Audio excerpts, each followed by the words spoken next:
Hello everyone, my name is Quilenthia and today's video is a little bit different. I am doing my very first Q&A, ask me anything type of video, and some of you had a lot of good questions for me about my personal life, gardening, and my YouTube channel. So I am definitely excited to answer those. So let's go ahead and jump right in. All right, the first question is, where does your passion for gardening come from? I would love to know the origin story. Love this question, and I feel like it started when I was little. I always loved the bees, the butterflies. My mom would have some faux flowers all over the house. So I just fell in love with florals in general.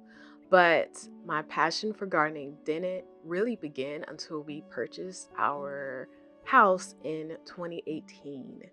So before that, I had like some potted succulents around our apartment, but I wasn't really able to grow in the ground until we purchased our house. And while we were cultivating our yard and garden and turning it into what we wanted, which we started with the kitchen garden first. Um, During that time, I was able to slow down. I felt myself being able to slow down and just enjoy the process of digging holes and planting the plants and just watching the bees and the butterflies fly by. And I love that once you're able to plant it, like once you plant the things that attract the pollinators, they come. But if you don't plant it, you don't see them. And I don't know, for some reason, that just fascinated me because they're out there, but they won't come unless you invite them into your space. And I feel like that is what ignited my want to start Dearest Garden. I just fell in love with capturing those moments, and why not turn that into my visual garden diary for everyone to enjoy, including myself. Just my little slow and cozy corner of the internet. All right, the next question is, when did you decide that life is about slow living? It's obvious you make a decision to live as such. Started when I was watching this TV show with our daughter called Heidi. Um, this show has been made several times, but it was the 2015 version, and we were watching it on Netflix. And Heidi lived on this like lovely cottage cabin in the mountains with her grandfather. And I just fell in love with the entire atmosphere and the pace of the show. It just captured all of that slow and calmness and farm type of life. I'm actually gonna see if I can pull it up. I have it pulled up, but I'm kind of scared to play the audio because I don't know if I'll get a copyright claim. I probably would.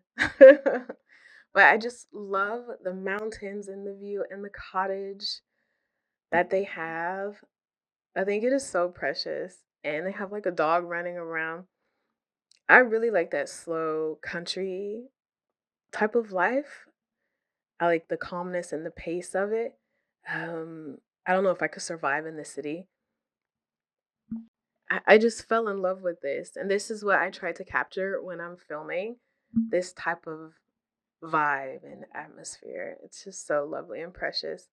And our daughter, she loved watching it too. And it was kind of fun to have that moment with her and to just binge the show and enjoy it just as much as she did. But that is when I decided to embrace that slow, intentional living, whether I'm gardening or creating in the studio or crafting something. I want to take my time and enjoy every single second of it. And one of our goals is actually to purchase a house in the mountains with acreage and views. I really want a view. Oh my gosh. Maybe one day. How many children do you have, and how long have you and your husband been together? So me and Rodney have been together for 11 years and we have been married for 10 years. Cannot believe that. We'll actually be married for 11 years this March. So cool. Cannot believe that. Time is just flying by. And we have three lovely children. Their names are Nova Rose, Willow Celeste, and Axel. You can tell that I love flowers because they all have like flower names. And I also love like celestial things. My middle name is Celeste. So that's where the Willow Celeste comes in at. And then Nova comes from Supernova. And then Axel's name is actually from the Beverly Hills Cop movies. I love those movies. So that's what he's named after. He's named after Axel Foley.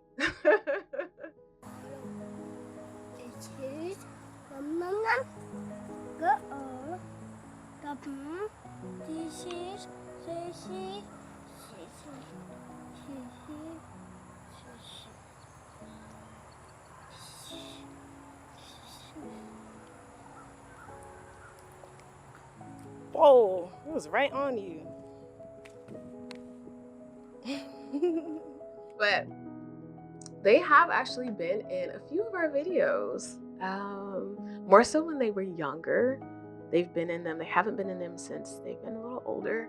I try not to put them in my videos, to be honest, just because I like to keep like some of my life private, and my children are one of them. I'll pop some of their like younger cameos so you guys can see how they look, but they are a bit older than this now. Our oldest is actually in middle school, which I can't believe.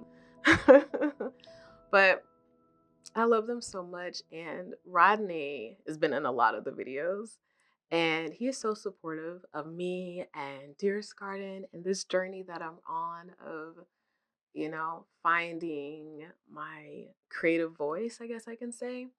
And he actually loves plants just as much as I do. I think if you've watched some of my videos with him in it, he like gawks over plants and seeds and all the things.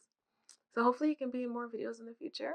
I've just been so busy. The next question is, what are your top 5 summer vegetables and winter vegetables? And let me grab my list because I wrote this down. My top 5 summer vegetables would have to be tomatoes, peppers, bush beans, cucumbers, and onions. I love to grow those vegetables. And my top 5 winter vegetables are lettuce, Swiss chard, carrots, spinach, and cabbage. And it's funny that I have cabbage on there because I actually struggle to grow cabbage, but I love how it looks when it's growing. I love love harvesting it. And my favorite things to grow are usually things that can survive my periods of neglect when life happens or when the pests are just becoming too much and I just don't want to deal with it anymore. So I be slipping. I be slipping sometimes and I abandon the garden. Let's move on to the next question. Can you tell us about the philosophy of how you place flowers throughout your garden? But I like the look of a wild garden, of the flowers, spilling over the paths. I love that. And I do that a lot. So I will plant something tall in the front instead of something short in the front, just because I want to see the bees and the butterflies easily. And I actually tend to plant things in a way that's easy for me to get to so I can capture it with my camera too. Since this is like a content creation business, I kind of look at my garden in a businessy way. I'm like, what will look good on camera? What will I be able to capture if I put this here? How will this flower look, against the greenhouse when I'm filming or when I'm getting photos? So that is my philosophy, which I say isn't really a philosophy. And I don't know if I answered that question properly. Sorry if I didn't. Have you had any setbacks on your gardening journey that have really discouraged you? and how did you overcome that? This one made me think a bit. I had to think, what setbacks have I had on my gardening journey? My biggest setbacks would probably have to be the comparison trap. I love Pinterest, love it, love it. But sometimes I find myself comparing my garden and what I'm doing to other people. I see someone get this huge, lovely harvest. I'm like, I need to grow that because I want my harvest to be like that. But it would be vegetables that I don't even eat. Um, like, why am I doing that? Because it's like I'm trying to get my garden to someone else's standards, and I really need to just focus on what I love to do, what I love to grow, and what makes me happy. And I think that's some good advice. Do what makes you happy. Don't do what other people are doing just because, it looks good over there. Do what makes you happy and focus on you and your garden and your goals. I'm curious about what soil mix you use because all your flowers and vegetables are beautiful. And do you compost? Well, first of all, thank you for the compliment. And I actually don't use a special soil mix. I actually have used Miracle-Gro sometimes. I've used store brand soil mixes. Um, and I don't really do anything special. I do compost though. So we do the 3 bin method. So 1 bin, we're adding compost to it. 1 bin is resting, and then the other bin we're pulling compost from. So we do compost a lot. So a lot of my fruits, flowers, vegetables, they all get a nice dressing of compost, but I don't make enough to put on all the plants that we have. So I do also buy compost. But I do something special with my seed starting mix. So I do make my own seed starting mix. It's like it's coconut core, worm castings, and perlite, all mixed together, and it does really well for my seed starting mix. There's just not any I've had issues with it though. So I end up having like a nutrient deficiency just because my plants are growing so quickly and I'm not, fertilizing them fast enough. So I just make sure that I'm doing like a weekly fish fertilizer on them, on my seedlings, and you can actually turn that seed starter mix into a potted mix by adding compost. And I have done that also before. Have you ever ordered ranunculus corms? So I have ordered ranunculus corms before. I've purchased them from Eden Brothers. I love Eden Brothers. They have all types of different bulbs from dahlias to lilies, all types of bulbs that you can find that you want. So I recommend Eden Brothers. EdenBrothers.com, I believe, is the website address. And they also have seeds too. But the only issue I've had with growing ranunculus corms personally is that I can get them to sprout. I've mastered getting them to sprout, getting them to produce green growth, but I can't get it past that stage. So I have never seen my ranunculus bloom. And I think it's because I'm just waiting too late to start them. So since I live in Georgia, it gets hot. Like our spring is so short. We have like 2 weeks of spring, people say, and then it just gets hot. So I think I just need to start my ranunculus much earlier than what is recommended in order for me to get them to bloom. And I don't have the energy to try this year. I've tried like the past 2 or 3 years. I don't want to try again, but I will try again in the future and I will experiment and then just get them started early and hopefully I see them bloom. Ranunculus are absolutely gorgeous and I would love to have them in my garden. And especially since they're like the first blooms you see. Oh, so pretty. I don't know, maybe one day. I also live in Georgia. Do you offer a service that will help people plant out food gardens? So I don't currently offer a gardening service, but I think that's an absolutely wonderful idea to have like a garden planning consultant type of business attached to Dearest Garden. I love that idea. But Remember when I said that I sometimes abandon my garden when it's hot and humid and the pests are everywhere? So I don't know if I would make the best consultant. I don't know. What do y'all think? I don't know. I'm not as faithful to my garden as I would like to be. And I think someone who has that garden consultant title is like a superhero gardener. They can do it all, fruits, vegetables. They're good at landscaping. They know all the composting secrets, the best fertilizer you should use. So, because of that, I might not be the best planning consultant, but I'll keep it in mind. All right, so these last set of questions are all businessy slash YouTube related questions. So the first one is, what inspired you to create Dearest Garden? So I created Dearest Garden because I wanted to merge my love of gardening and creating together, like under one umbrella. And I'll get deeper into that question. I'll answer that question more thoroughly at the end. Do you have another job besides YouTube? And I do not. YouTube is my main focus. How did you develop your video style?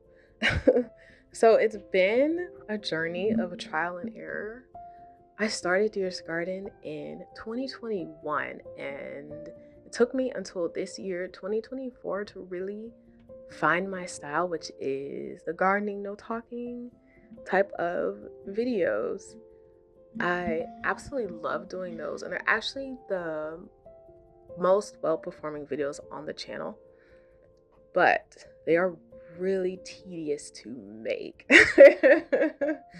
It's so if you're not talking in the video, you have to get a lot of different angles in order to tell your story because there's no words. Sometimes I do use captions, but I like the clips, the clips that I capture to tell the story, and so that you feel the slowness and the coziness and the peacefulness through each shot that I get. So not only am I gardening, I'm having to think about all of the different angles that I need to get, all of the different shots that I need to get at the same time while I'm gardening. Very tedious, like I said, but it is worth it. I love those videos. I love going back and watching it. Like, wow, you created that. You are doing such a good job. Keep going, keep going, keep going. Even when the views are low, keep going, keep going. Because at the end of the day, Dearest Garden is my baby, and I'm doing it for me as my creative outlet. And I'm not going to stop. I might take a break. I might go on a hiatus, but I'm never going to like fully stop doing this. I'm absolutely in love, and I hope you guys can you're able to feel that love through all of my videos that I create. I want people to walk away feeling like inspired and, just more at peace than when they came into the video. That's the emotion I want to capture when I film. So it's definitely worth it. And I can't wait for 2025. It's going to be lovely. Next question says, what camera and lens do you use? And I actually have a few of them sitting right here. The one that I am filming on right now is a Nikon D750, and it has a Tamron lens that is 24 to 40 millimeters. Love using this lens. It is my go-to, this lens and camera setup. The lens allows me to zoom in, so I don't have to change the lens out a lot, which I like since I film outside most of the time. I don't have to worry about changing the lens while I'm gardening. And with that Nikon D750, I also have a 50 millimeter prime lens that I like to use. Love this lens too. It has that nice blurry background. And I also have a Nikon D3300, and this is actually my very first camera, and I'll get into that more later. But I right now it has a 35 millimeter prime lens on it, and love this camera. I used to use it as my second camera, and then I stopped doing that because it was a lot to have two cameras out there. So now I just use this one, and I use the Nikon D750 as my main camera, and I just move it around. And I like to use this like Movo microphone. It's really like, I don't think this microphone was that expensive. And for my like creative type of shots, I like to use a GoPro inside of this case. And these would be the shots where I am watering. I'd put this like in the garden bed, and then I'd water right over it. And I also like to use this for digging holes. So if I'm planting, I'd put this in the hole, and then I'd bury it with dirt on it, or I put a plant right on top of it. Perfect for that. This is actually a GoPro 7. And I usually only use it for those creative shots, but I recently took it with me on a plant shopping trip with my mom, and I liked how lightweight it was. So I think I'm gonna start doing this, using this one more often for like those vlogging shopping trips and stuff like that. And the other camera we use is a DJI Mavic Mini drone that Rodney usually flies. We haven't flied it a lot lately just because when you send it up, it captures like the surrounding houses. So maybe when we move, when we get that mountainside cottage, like how Heidi and her grandfather, like Heidi and her grandfather, maybe, that'd be the perfect time to use that drone to capture that footage. That'd be so beautiful. I'm already picturing it. But let me stop dreaming and let's move on to the next question. Who does your editing? And I edit all of my videos myself, every single one of them. It's tedious, but it's definitely a big part of my creative process. What editing software do you use? I use Premiere Pro for all of my editing. Fortunately, I have nothing to compare it to because it's all I've ever used. I don't know if I'll ever change to something else one day because it's simple to use once you get the hang of it, and I love it. How much content do you shoot each week? Um, it it depends on what I'm trying to film. So I've been trying to get ahead. It's been difficult for me to do so. When I'm shooting a gardening video, I tend, like if it's a certain task I have to do, I'd get that all in one shoot, like all in one day. And it's probably the only thing that I'd be filming that week just because I don't want to tire myself out too much because gardening and filming is a chore when you're doing it at the same time. So to help with that, I've been shooting my videos in segments.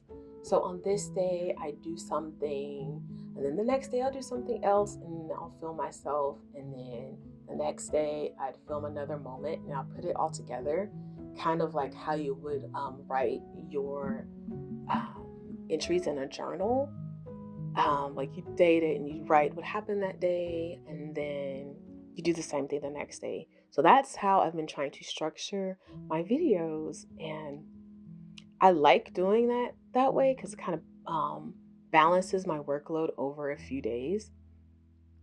So I think I'll keep doing that. For now, I'm gonna keep filming and shooting my videos that way. So I don't even know if I answered the question. How much content do you shoot each week?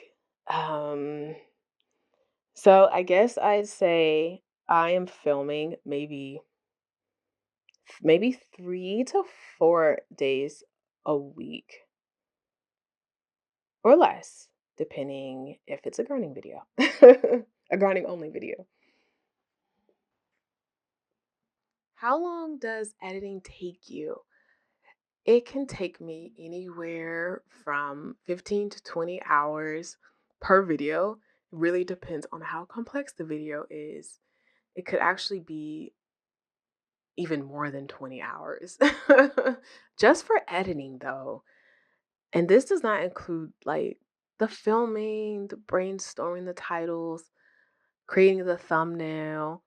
turning it all into short form content for Instagram, Pinterest, YouTube Shorts, all the things. I've created like this schedule for myself to make it easier. So I'm checking things off as I get it done. And I use Monday.com to do this. And it's nice to be able to say, like, know what I'm working on, what still needs to be done. And this is like an organizational tactic I've been missing when it comes to having this business. So having like a dedicated checklist per video has helped me. And if you're like an aspiring creator who does like gardening content or like cozy content and you want to know my process, I can definitely create a video dedicated to just that. So let me know. How do you choose the music? All of my music comes from Epidemic Sound. So I'm just choosing stuff that has that slow and peaceful tone to it. Do you have a background in professional photography? I do not have a background in professional photography, but thank you for the compliment you had gave me. I bought that first camera that you saw earlier, the Nikon D3300. I bought that camera in 2016 when I started sewing.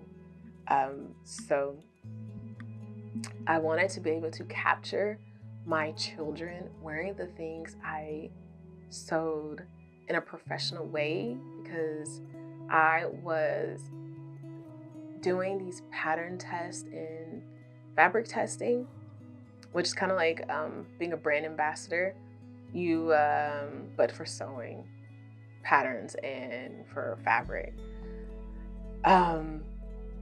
So I just wanted to be able to capture what I was making in a professional way with a digital camera, and I learned so much by doing that. I would sew, I would take photos, I would sew, I would take photos, rinse and repeat. I was doing that over and over and over and over again. So that's probably how I was able to learn so much about photography and just learn what I like and what I enjoy capturing. And my children looked absolutely lovely in all of the things I've made. They would model for me. Definitely gonna pop up some photos of what I captured of them, and all these things you're seeing popping up is things that I've made. And I've actually made this like 2-piece set I'm wearing. It's like a 2-piece set, very comfortable. I wanted to wear something that was new and comfortable. And at the time I was posting everything I made on Facebook. At the time I had Facebook, and it had caught the attention of a pattern designer. And I ended up being offered a job as her virtual assistant. Very grateful for that. And I did that for a few years. And I also had launched my own little small fabric business. But I had closed that right in February 2020. And y'all know what happened in 2020. I closed like right before that, which was so weird how that ended up happening. And I was kind of, after that, so like in 2020-ish, 2021, I was kind of grieving all of that sewing and the job I had and the business I closed. I was like in this grieving period, of that chapter that closed. And what helped me through that was gardening, plants and gardening, and watching the pollinators and all those things. It really helped me come out of that and step into this new chapter, which is what you see today, which is what we are in today, Dearest Garden. And I think I named this wonderful thing that I'm doing Dearest Garden because it allowed me to rediscover myself after closing that chapter and after going through that grieving period. I was able to find wonder in digging in dirt and playing in flowers and starting seeds and harvesting and feeding the birds. I was able to discover something that was already like out there and right in front of me. And Dearest Garden is that new chapter, and I keep saying that's my visual diary of how I was able to close one chapter and start a new one. I actually wrote this down. I said, Dearest Garden is my love letter to that journey, my gratitude for all it has given me. I truly feel that. And that actually wraps up this Q&A. I really enjoyed answering all of these questions. It was fun, and I actually managed to get this done way faster than I thought I would. So that's really nice. And I don't think I was as nervous as I thought I was going to be. For some reason, like, I know it's filming day, you have to film this, and I just kept feeling kind of nervous and anxious, but I prayed before starting, prayed this morning when I got up, and was able to do it. And it is really difficult because I don't talk in front of the camera, because y'all know this is like kind of a no talking channel. So this is definitely out of my comfort zone, but I would love to go into 2025 doing things outside of my comfort zone. Actually, just ending this year doing things outside of my comfort zone. And this is one of them. So if you guys have any more questions about any of the things that I went over, or if you want to dive deeper into anything, let me know below. And whatever questions you do ask, maybe we'll do a part 2 to this video. Maybe we'll do another Q&A video. I'm truly grateful and thankful for each and every one of you. I'll see you soon.